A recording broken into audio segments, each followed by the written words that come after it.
Assalamualaikum warahmatullahi wabarakatuh. Nama saya Sindika Rizky. Saya dari Universitas Muhammadiyah Riau, Prodi Manajemen kelas 2A MGT 5. Pada kesempatan kali ini, saya akan membuat video untuk memenuhi tugas UTS mata kuliah Manajemen Koperasi dan UMKM. Baiklah, langsung saja kita masuki materi yang pertama, yaitu mengenai ruang lingkup manajemen koperasi. Mungkin di sini teman-teman ada yang udah tahu dan ada pula yang belum tahu apa itu manajemen. Jadi, manajemen adalah sebuah seni untuk mengarahkan orang lain atau seseorang untuk mencapai tujuan utama dari sebuah organisasi atau bisnis dengan cara perencanaan, pengorganisasian, pengelolaan, dan pengawasan sumber daya dengan cara yang lebih efektif dan efisien. Lalu, untuk yang mengarahkan seseorang tersebut untuk mencapai tujuan dari perusahaan atau organisasi tersebut adalah seorang manajer. Dalam sebuah perusahaan terdapat masing-masing divisi yang dipimpin oleh seorang manajer. Manajer ini berfungsi untuk mengatur kinerja karyawannya untuk mencapai tujuan dari perusahaan. Bukan hanya untuk mengatur, seorang manajer bertanggung jawab untuk pengawasan bawahannya agar sesuai dengan pekerjaan. Lalu, apa saja fungsi dari manajemen tersebut? Di sini saya akan menjelaskan 5 fungsi dari manajemen. Fungsi manajemen yang pertama adalah perencanaan atau disebut juga dengan planning. Perencanaan merupakan fungsi utama dalam sebuah organisasi atau bisnis. Dalam hal ini, manajemen berfungsi untuk mengatur strategi untuk mencapai tujuan yang sudah ditentukan. Kemudian, manajer akan mengevaluasi perencanaan mana yang paling cocok digunakan dalam sebuah organisasi tersebut. Selanjutnya, fungsi manajemen yang kedua adalah pengorganisasian. Tujuan dari pengorganisasian ini adalah untuk membagi tugas yang dari besar menjadi kegiatan yang lebih kecil lagi. Melalui pengorganisasian ini, seorang manajer dapat mengawasi dan mengontrol anak buahnya agar melakukan pekerjaan menjadi lebih baik dan lebih tepat lagi. Selanjutnya, fungsi manajemen yang ketiga adalah penempatan. Pada fungsi penempatan ini, seseorang manajer harus mengetahui minat dan kemampuan seorang dalam melakukan sebuah pekerjaan. Dalam hal ini, manajer harus menempatkan posisi yang terbaik yang sesuai dengan kemampuan yang dimiliki seorang tersebut agar melakukan pekerjaannya dengan baik. Selanjutnya, fungsi manajemen yang keempat adalah pengarahan atau disebut juga dengan directive. Pengarahan ini adalah usaha agar setiap anggota kelompok tersebut dapat melakukan pekerjaannya untuk mencapai sasaran dari tujuan perusahaan tersebut. Fungsi dari pengarahan ini untuk menciptakan hubungan kerja yang dinamis, sehingga meningkatkan efisiensi dan efektivitas dalam bekerja. Selanjutnya, fungsi manajemen yang kelima adalah pengawasan, atau disebut juga dengan kontrol. Pengawasan ini harus dilakukan agar suatu pekerjaan dapat berjalan sesuai dengan visi dan misi, serta peraturan yang telah ditentukan dari pihak perusahaan. Nah, sesuai pada judul hari ini, saya juga akan mendeskripsikan apa itu manajemen koperasi. Sebelumnya kita harus lebih dahulu mengetahui apa itu pengertian dari koperasi. Jadi pengertian koperasi itu adalah usaha bersama untuk memperbaiki penghidupan ekonomi berdasarkan tolong-menolong. Dari pengertian yang sudah saya jelaskan tadi, dapat diartikan manajemen koperasi itu adalah suatu penerapan ilmu manajemen di dalam ruang lingkup koperasi, yang mana para anggota diberi tanggung jawab dan wewenang untuk melakukan pengorganisasian, perencanaan, dan pengendalian sumber daya koperasi untuk mencapai tujuan bersama. Tugas manajemen koperasi adalah menghimpun, mengkoordinasi, dan mengembangkan keseluruhan potensi yang ada pada anggota secara optimal, sehingga potensi tersebut akan menjadi peningkatkan taraf hidup melalui proses nilai tambah. Adapun prinsip dasar manajemen koperasi yang pertama adalah keanggotaan, bersifat terbuka dan sukarela. Yang kedua adalah pengelolaan dilakukan secara demokrasi. Yang ketiga adalah pembagian hasil sisa usaha koperasi secara adil. Yang keempat adalah bekerjasama antar koperasi. Dan yang kelima adalah kemandirian. Jadi, itulah materi mengenai ruang lingkup manajemen koperasi yang dapat saya jelaskan. Semoga teman-teman semua bisa memahami apa yang telah saya sampaikan tadi. Baiklah, saya akan melanjutkan materi yang kedua, yaitu mengenai perangkat organisasi koperasi.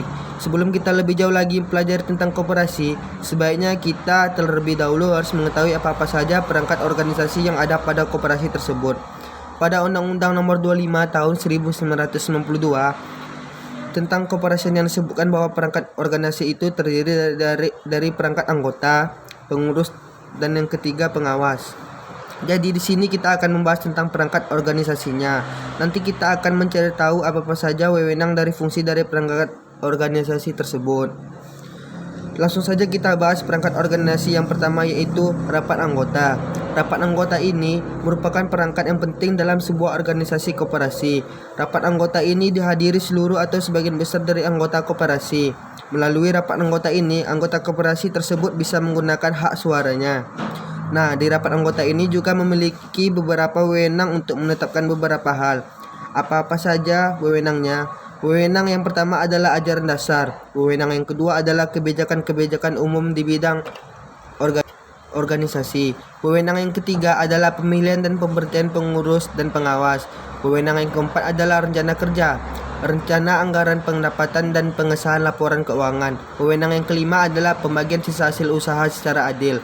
Selanjutnya kita akan membahas perangkat organisasi yang kedua, yaitu pengurus. Pengurus ini dipilih melalui rapat anggota. Pengurus merupakan pemegang kuasa dari rapat anggota. Jadi jabatan pengurus ini paling lama selama 5 tahun. Nah, pengurus ini juga memiliki beberapa tugas. Tugasnya yang pertama adalah mengelola koperasi dan bidang usaha. Tugas yang kedua adalah mengajukan rencana kerja dan rencana anggaran pendapatan. Yang ketiga adalah menyelenggarakan rapat anggota. Yang keempat adalah mengajukan pelaksanaan tugas dan laporan keuangan. Dan yang kelima adalah memelihara tubuh anggota, pengurus, dan pengawas. Adapun kewenangan dari pengurus organisasi koperasi ini, yang pertama adalah mewakili koperasi baik dari dalam maupun dari luar pengadilan. Yang kedua adalah memutuskan untuk menerima atau menolak sesuai dengan anggaran koperasi tersebut. Yang ketiga adalah melakukan tindakan untuk kepentingan dan kemanfaatan koperasi tersebut sesuai tanggung jawab dari pengurus koperasi. Selanjutnya kita akan membahas mengenai perangkat organisasi. Yang ketiga yaitu mengenai pengawas. Pengawas koperasi adalah salah satu lembaga atau badan struktur koperasi. Pengawas ini mengemban amanat untuk melakukan pengawasan terhadap pengelolaan koperasi. Sesuai namanya, tugas pengawas ini yaitu melakukan pengawasan terhadap kebijakan pengelolaan koperasi dan membuat laporan mengenai tentang pengawasan yang ia telah lakukan. Adapun kewenangan dari pengawas koperasi yang pertama adalah meneliti catatan atau pembukuan koperasi, dan yang kedua adalah memperoleh segala keterangan yang penting yang ada pada hasil koperasi tersebut. Nah, itulah yang dapat saya sampaikan mengenai perangkat organisasi koperasi. Semoga teman-teman semua dapat memahami apa yang telah saya sampaikan. Baiklah, selanjutnya kita akan membahas materi baru, yaitu mengenai partisipasi anggota. Di sini kita akan membahas beberapa pentingnya partisipasi anggota ini dalam sebuah organisasi koperasi. Koperasi merupakan suatu lembaga sumber daya yang didirikan dan dikelolakan secara bersama-sama oleh anggotanya, serta bertujuan untuk meningkatkan kesejahteraan anggota tersebut. Pada pelaksanaan kegiatan koperasi, anggota juga diperlukan untuk ikut berkontribusi dalam pengambilan keputusan dan pengawasan perusahaan koperasi ini. Oleh karena itu, partisipasi ini merupakan kegiatan yang penting dalam sebuah organisasi koperasi, karena mati dan hidupnya koperasi ini tergantung dari keaktifan partisipasi anggotanya sendiri.